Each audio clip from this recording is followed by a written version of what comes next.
Hello guys, welcome to my channel Mohor Dasgupta. তো এখন জয়সলমীরের যে মরুভূমিটা সেখানে হচ্ছে যাচ্ছি, ঠিক আছে। যাওয়ার পথে কয়েকটা সাইট সিন আছে, ওকে, যেমন তেনট মাতা মন্দির, তারপরে আরেকটা জায়গা। তো এই জায়গাগুলোতে যাব। তো আমরা যে হোটেলে ছিলাম সেই হোটেল থেকেই আমরা বুক করেছি আর কি, যে 2 দিন আর 1 রাতের একটা প্যাকেজ, খাওয়া দাওয়া ইনক্লুড। তো ওটা হচ্ছে হোটেল থেকে বুক করে নিয়েছি। আমাদের দুইজনের টোটাল 10,000 টাকা মতন লেগেছে, তাই তো বাবুলি? মানে পুরো 10,000 তো? তো 10,000 টাকা মতন লেগেছে। আর snacks, dinner and morning breakfast. ওই তো, হ্যাঁ, ওগুলি প্লাস এখন যে গাড়ি করে যাচ্ছি এটাও, তাই তো? হ্যাঁ। এটা সবে মাত্র রওনা হয়েছি, 2-3 মিনিটও এখনো হয়নি, কিন্তু রাস্তার ভিউটা জাস্ট অসাধারণ। তো ভাবলাম ঠিক আছে, চলো একটা ব্লগ করি। আর হ্যাঁ, আগের ব্লগে তো তোমাদেরকে বলেইছিলাম যে জয়সলমীরের মরুভূমিতে গিয়ে আমি একটা ব্লগ করব। তো চলো এখন কন্টিনিউ করি। অ্যান্ড আই হোপ যে এই ভিডিওটা দেখতে তোমাদের খুব খুব খুব ভালো লাগবে। অনেক রকম ইনফরমেশন, মানে আমি যা কিছু করবো বা যা কিছু দেখবো ওখানে, হ্যাঁ ডেজার্টে কিছু অ্যাক্টিভিটিসও আছে, তো সেগুলো তোমাদের সাথে শেয়ার করব সম্পূর্ণ ডিটেলসে। তো ভিডিওটা স্কিপ না করে দেখতে থাকো। আর হ্যাঁ, যদি ভালো লেগে থাকে অ্যান্ড আমাকে ফার্স্ট টাইম দেখে থাকো, আমার চ্যানেলে ফার্স্ট টাইম এসে থাকো, প্লিজ সাবস্ক্রাইব করতে ভুলো না। তো চলো এখন ভিডিওটা শুরু করি। সো গাইস, 1 নাইট 2 ডেজের এই যে 10,000 টাকার পুরো প্যাকেজটা রয়েছে, এই প্যাকেজে কি করছি না করছি, কোথায় যাচ্ছি, এই সব নিয়েই এই ভিডিওটা। তো এখন আমরা যাচ্ছি হচ্ছে আমাদের ফার্স্ট ডেস্টিনেশন তেনট মাতার মন্দির। আর যাওয়ার পথে না এই মরুভূমির ভিউটা জাস্ট অসাধারণ ছিল, একদম ফাটাফাটি একটা ব্যাপার। তো যেতে যেতে ভাবলাম যে আচ্ছা, মন্দিরে যাওয়ার আগে আমরা ব্রেকফাস্ট করিনি। তো রাস্তার পাশেই একটা ধাবা ছিল, এই ধাবাটাতে আমরা দাঁড়িয়েছিলাম। এখন আসলাম আমরা ব্রেকফাস্ট করতে। নিয়েছে ছোলে ভাটুরে, আমার হচ্ছে এটা মশালা ম্যাগি। ব্রেকফাস্টগুলো দারুণ ছিল, একদম প্রপার ইন্ডিয়ান খাবারের যেরকম টেস্ট হয় একদম সেরকম দারুণ। আর এখানে আমরা মরুভূমির পুরো বালির মধ্যে আমরা উটের দেখা পেয়ে গেছিলাম। তো এই উটের দেখা পেয়ে আমরা দারুণ খুশি হয়ে গেছি যে হ্যাঁ ইয়েস, আমরা এখন মরুভূমি যাচ্ছি, এরকম একটা ফিল এলো। তো এখানে হচ্ছে রাস্তাটা তো ভীষণই সুন্দর, সেটা নিয়ে তো কিছুই বলার নেই। তো এই রাস্তা দেখতে দেখতে আমরা পৌঁছে গেলাম আমাদের প্রথম ডেস্টিনেশন তেনট মাতার মন্দির। আমাদের ফার্স্ট সাইট সিন যেটা, সেটা তেনট মাতার মন্দির। এখন এখানে যাচ্ছি, আর এখান থেকে যাব হচ্ছে ওই পাকিস্তান বর্ডারে। তো পাকিস্তান বর্ডারে যাওয়ার জন্য এখান থেকেই পারমিশন নিতে হবে আর কি, মানে যে সকল ট্যুরিস্টরা যাচ্ছে সবাইকেই পারমিশন নিয়ে যেতে হবে। এবার ট্যুরিস্ট যদি অনেক বেশি থাকে তাহলে অনেক সময় লাগবে, সেই ক্ষেত্রে আমাদেরকে ওই পাকিস্তান বর্ডারে যাওয়াটা স্কিপ করতে হবে, কারণ আমাদের ওই ডেজার্টে পৌঁছতে পারবো না নয়তো দিন থাকতে থাকতে। এই যে এটা হচ্ছে বর্ডার পাস রুম, এখান থেকে পাস নিয়ে তারপরে যেতে হবে। তুমি কিছু বলতে চাও? তেনট মাতার মন্দির এসেছি, হ্যাঁ চলো এখন আমরা মন্দিরে যাচ্ছি। অর্ডারের ফর্ম সব ফিল আপ করে এখন যাচ্ছি তেনট মাতা মন্দিরে। আর এখানে প্রচুর খাবারের দোকান আছে, ফুচকা আছে, ওই দেখো ফুচকা।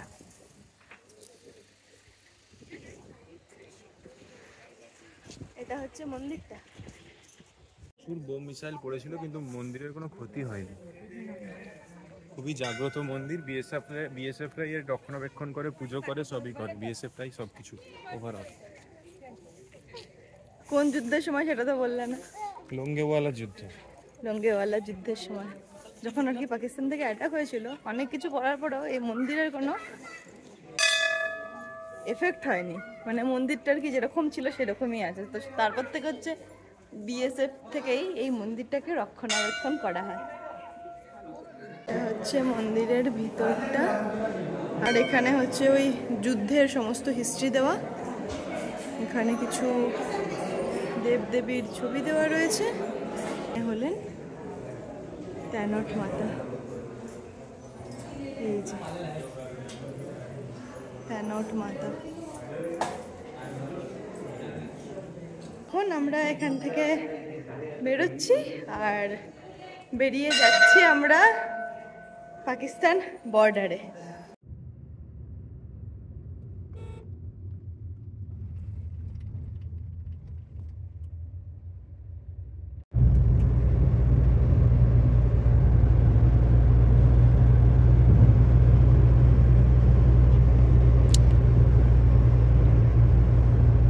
ওয়েলকাম টু ইন্দো পাক বর্ডার। এখন আমরা এখানে যাচ্ছি।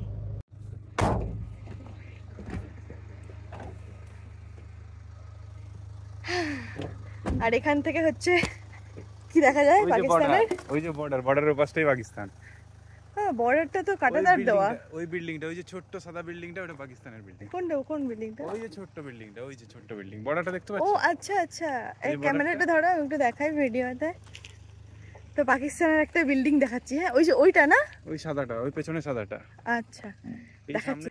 ওই যে বাড়িটা, এই যে দূরের বাড়িটা, আমার আঙুলের ঠিক উপরে, এই যে দূরের বাড়িটা, এটা হচ্ছে পাকিস্তানের বাড়ি। এখন আমরা যাচ্ছি পাকিস্তানের একটা ভিউ দেখতে। हाँ भाई अच्छा ওই যে সাদা বাড়িটা। ये चौकी ऐसे ये चौकी भी अंदर चौकी से चौकी नहीं ये चौकी बाजू चौकी से पूरी चौकी देखा है ये चौकी हमने से उनका है। हाँ पूरी चौकी देखा ना आपने ये भी चौकी भाग में बिजी से। আচ্ছা, ওখানে একটা বাড়ি দেখা যাচ্ছে।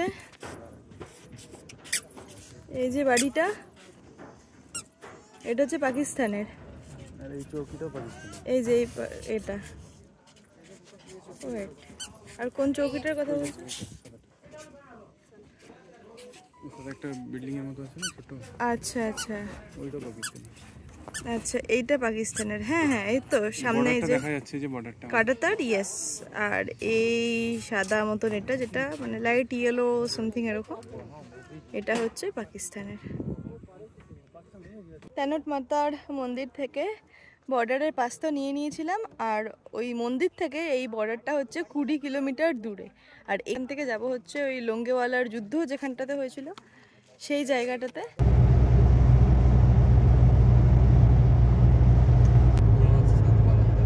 এখানেও যুদ্ধ হয়েছিল, বুঝলে? এটা লঙ্গেওয়ালার মতো না, এটা এখানেও যুদ্ধ হয়েছিল। সাদেওয়ালা, এটা সাদেওয়ালা ওয়ার মেমোরিয়াল আছে এখানে। এটা একটু খুলে দাও না। আমরা লোঙ্গেওয়ালাতে চলে এসেছি। যুদ্ধের সময় পাকিস্তানিরা যে ট্যাঙ্কগুলি নিয়ে এসেছিল, সেগুলি আর ফেরত যাওয়ার সময় তারা নিয়ে যেতে পারেনি, তো সেগুলি সব এখানেই পড়ে রয়েছে। এই যে এই ট্যাঙ্ক নিয়ে পাকিস্তানিরা এসেছিল, নিয়ে যেতে পারেনি। আমাদের গর্বের ফ্ল্যাগ। ইয়েস, ভারত মাতা কি জয়।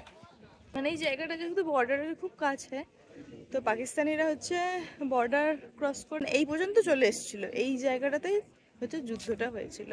150 কিলোমিটার প্লাস ট্রাভেল আমাদের হয়ে গেছে, আরও 100 কিলোমিটার যেতে হবে, তারপরে আমরা পৌঁছে যাব মরুভূমিতে। আমাদের এই 10,000 টাকার মধ্যে প্রচুর ট্রাভেল আছে। অলরেডি তেনট মাতা, লোঙ্গেওয়ালা, ইন্দো পাকিস্তান বর্ডার হয়ে গেছে, আরও অনেকটা জার্নি আছে। দেখতেই পাচ্ছ, এখন আমরা আবারও যাচ্ছি আমাদের যেখানে আমরা নাইট স্টে করব, সেই ক্যাম্পের উদ্দেশ্যে। রাস্তাটা একদম ফাটাফাটি, দুটো সাইডে বালি, মাঝখান দিয়ে উঁচু নিচু রাস্তা, মানে জাস্ট ফাটাফাটি একটা ব্যাপার। আর ওই ক্যাম্পে পৌঁছেও কিন্তু যে আমরা রেস্ট করব বা কিছু ওরকম কিচ্ছু হবে না, তার কারণ ওখানে পৌঁছেই আমাদের আছে হচ্ছে জিপ সাফারি।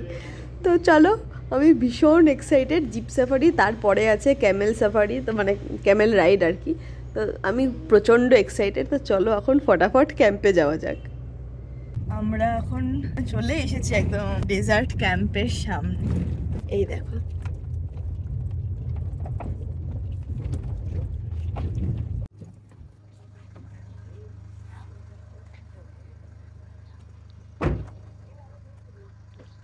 এটা হচ্ছে আমাদের ক্যাম্প। এই সাইডের এগুলি হচ্ছে সব ক্যাম্প, আর এটা হচ্ছে এন্ট্রি।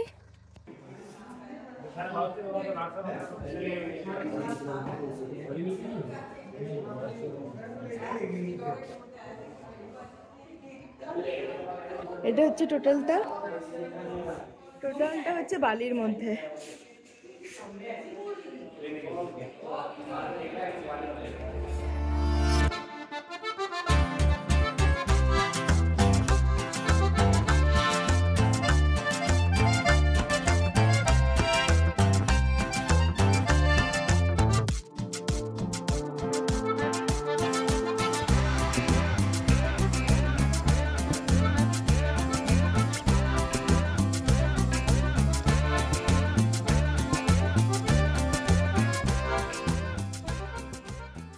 आओ मैडम बैठो উঠ চলেছে মুখটি তুলে आगे बैठो पीछे बैठो कहीं बैठते हैं सॉरी भैया लो यहाँ पाँव रखो यहाँ पे यहाँ पे हाँ आपके ऊपर हाँ रखो उठाओ ओके उठाओ बैठ जाओ रख लो आपके ऊपर हाँ रख लो उठाओ ओ माय बैठो बैठो यस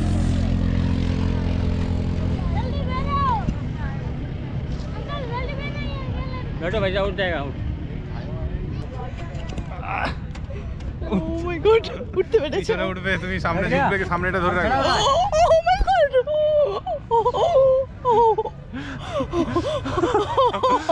উঠ চলেছে মুখটি তুলে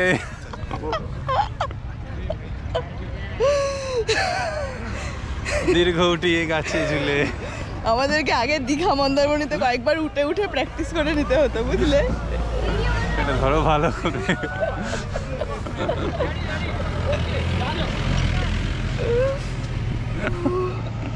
উমা উপর থেকে দেখো ওই ওই উটটা নামছে দৌড়ে দৌড়ে নামছে ওই উটটা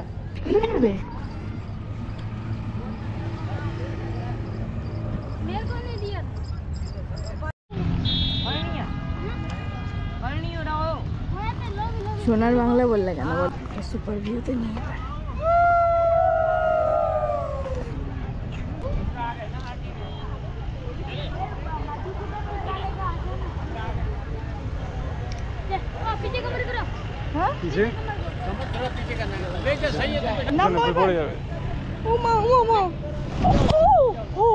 এতক্ষণ পর্যন্ত সব ঠিক ছিল বাট উটের থেকে নামার সময় আমার মাথার মধ্যে লাগলো ব্যথা আর ক্যামেল সাফারিটা তো ফাটাফাটি ছিল দারুণ লেগেছে আর এই যে আমরা ক্যামেল সাফারির পরে এখন আবার জিপে করে আমাদের ক্যাম্পের দিকে যাচ্ছি আর এই যে সানসেটটা আমি বলবো আমার লাইফে দেখা এখনো পর্যন্ত এটা হচ্ছে সেরা সানসেট মানে এর থেকে ভালো সানসেট আমি দেখিনি এখনো পর্যন্ত আর এই যে জিপে করে যাওয়ার সময় না এই যে থারের পিছনে সামনে যে রডটা আছে না যে রডটা আমি ধরে আছি এই রডে আমার গলার সামনে প্রচুর ব্যথা লেগেছে আমাকে ক্যাম্পে গিয়ে আবার প্যারাসিটামলও নিতে হয়েছিল ব্যথার চোটে বাট আমি বলবো ওটা ছাড়া তোমরা যদি নিজেকে সেফলি রাখতে পারো না ঠিকঠাকভাবে তাহলে আমি বলবো মজা যেটা হচ্ছে সেটা একদম ফাটাফাটি মানে থারে করে মরুভূমিতে মানে যাওয়া ঘোরা মানে জাস্ট ফাটাফাটি zip safari and Camel safari already done 10,000 টাকার প্যাকেজে আমরা দারুণ মজা করছি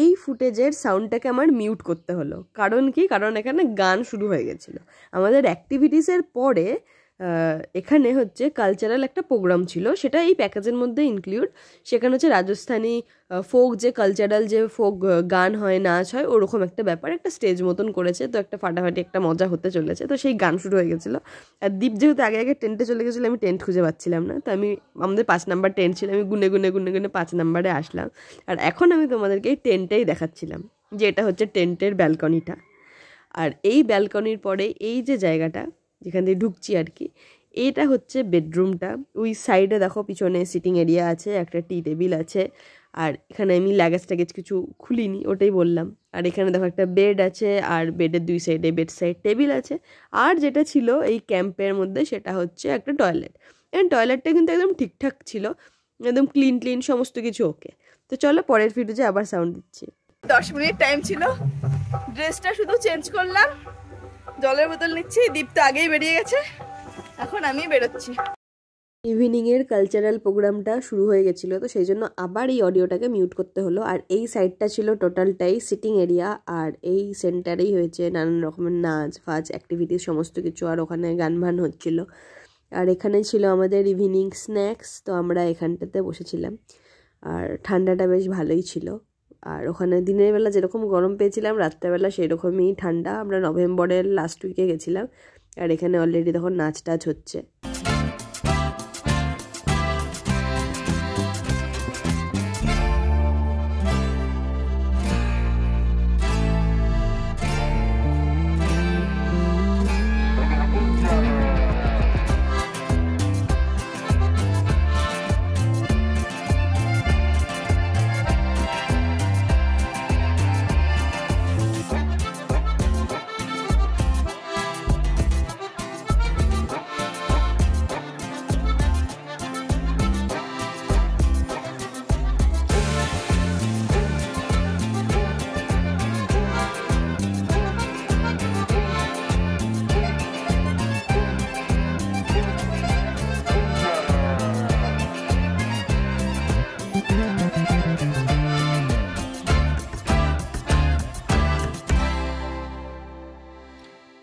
চলে আসলাম ডিনার করতে। আর এখানে যা কিছু দেখতে পাচ্ছ সমস্ত কিছুই ছিল আমাদের এই পুরো প্যাকেজের মধ্যে, কোনো কিছুর জন্য এক্সট্রা করে কোনো পে করতে হয়নি। তো সেই জন্যই আরও ডিটেলসে দেখাচ্ছি যে 10,000 টাকার প্যাকেজের মধ্যে অ্যাকচুয়ালি কী কী আছে, কী কী খাবার দাবার, কী কী অ্যাক্টিভিটি, সমস্ত কিছু।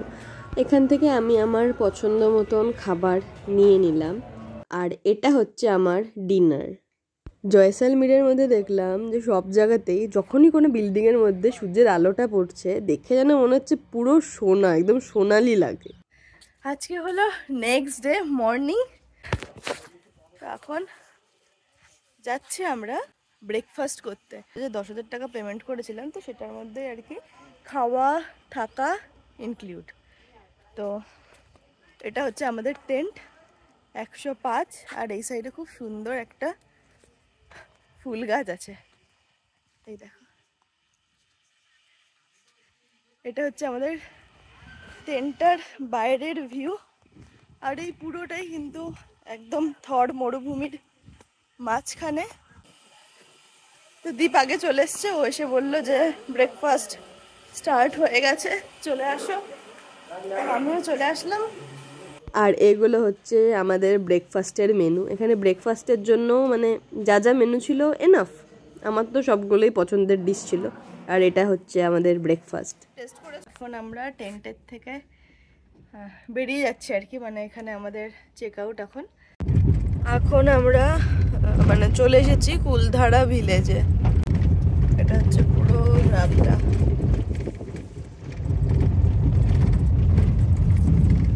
এই গ্রামটাতে এখন আর কেউ থাকে না।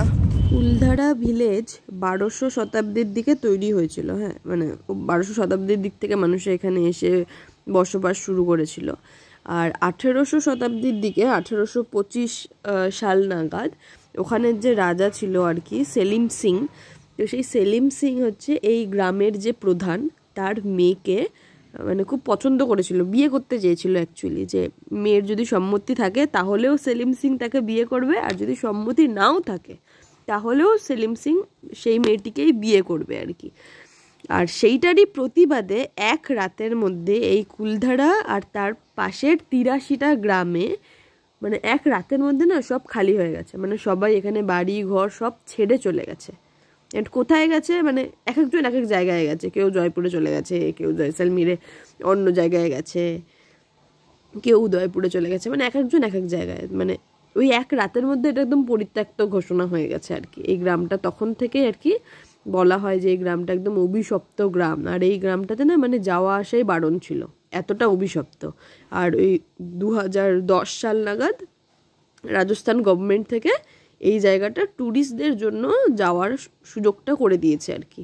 আর তাছাড়া এখানকার যে পাথর টাথর যা কিছু আছে না, মানে পুরো মানে কেউ এখানে কিছু টাচ করে না, মানে আসতেই চায় না লোকালসরা, মানে এতটা অভিশপ্ত মানে আর কি সবাই এটাকে। তো এটা হচ্ছে আমাদের কুলধারা ভিলেজে ঘুরতে আসলাম। মানে পুরোটাই তো ভগ্নাবশেষ হয়ে রয়েছে আর কি, মানে পুরোটাই। তো এখানকার যে সমস্ত ইটগুলো দিয়ে বাড়িগুলো বানানো হয় ওগুলো একটুখানি ইউনিক টাইপের, আমাদের বাংলার থেকে একটু আলাদা জিনিসটা। সেই জন্যই একটা মানে পর্যটকদের কাছে একটা আকর্ষণ যে কীভাবে তখনকার টিল্ডিংগুলো তৈরি হয়েছিল। এই তো এটাও আমাদের 10,000 টাকার প্যাকেজের মধ্যেই ছিল এই গ্রামের ট্যুরটা। আর এই জায়গাটা হচ্ছে 2010-এ যখন রাজস্থান সরকার থেকে পর্যটকদের জন্য ওপেন করলো, তখন এটা নতুন করে বানানো। ওই কুলধারা ভিলেজের আদলেই ওখানে যেরকমভাবে যেই স্টাইলে বাড়িগুলো তৈরি ছিল, যেই রকম প্ল্যানে, ওই প্ল্যান অনুযায়ী এইখানকার এই মাটির বাড়িগুলোকে তৈরি করেছে। বাট এটা এই 1200 শতাব্দীর না, এটা 2010 সালে তৈরি। পর্যটকরা আসছে জন্য জাস্ট এখানে একটা ঘর মতন করেছে যে মানুষে আসলে যাতে দেখতে পারে যে তখনকার দিনের ঘর বাড়িগুলো কীরকম ছিল। এই যে সিঁড়ি, ছাদে যাওয়ার সিঁড়ি, অ্যান্ড এটার উপরে ছাদ, মানে দারুণ জায়গাটা, দারুণ।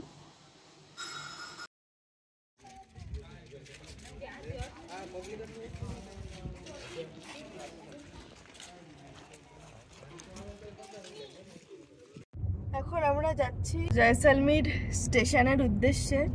তো এই যে টোটাল প্যাকেজটা আমাদের ছিল সেটা হচ্ছে জয়সালমীরের মরুভূমিটা, মানে থর মরুভূমি ঘোরার, প্লাস ওই জিপ সাফারি, ক্যামেল সাফারি, ওই সমস্ত অ্যাক্টিভিটিস, খাওয়া দাওয়া, বিকালের স্ন্যাক্স, ডিনার, ব্রেকফাস্ট, এগুলো সমস্ত কিছু নিয়ে তো 10,000 টাকা মতন ছিল আমাদের দুইজনের।